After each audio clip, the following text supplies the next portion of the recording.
মধ্যরাতে মূল প্রার্থনার অনেক আগে থেকেই পর্তুগালের রাজধানী লিসবনের গির্জাগুলোয় ভিড় বাড়তে থাকে খ্রিস্ট ধর্মাবলম্বীদের।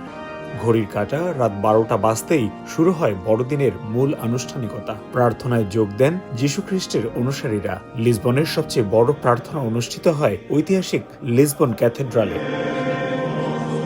পর্তুগিজদের পাশাপাশি প্রার্থনায় অংশ নেন দেশটিতে ঘুরতে আসা বিভিন্ন দেশের পর্যটকেরাও। দেশটিতে বসবাসরত প্রবাসী বাংলাদেশি খ্রিস্ট ধর্মাবলম্বীরাও অংশ নেন প্রার্থনায়। যুদ্ধ হানাহানি বন্ধ হয়ে গোটা বিশ্বে শান্তি ফিরুক, এ প্রার্থনাই ছিল এবারের বড়দিনের উপাসনায় মূল চাওয়া।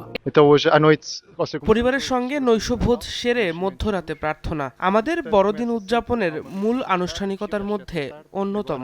এছাড়া মাস জুড়েই পর্তুগালে থাকে বড়দিনের নানা আয়োজন। আমরা এবার বিশ্ব শান্তির জন্য প্রার্থনা করছি।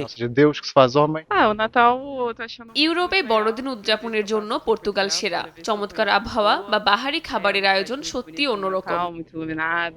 রাতে প্রার্থনা শেষে দিনব্যাপী রয়েছে নানা ধর্মীয় আনুষ্ঠানিকতা।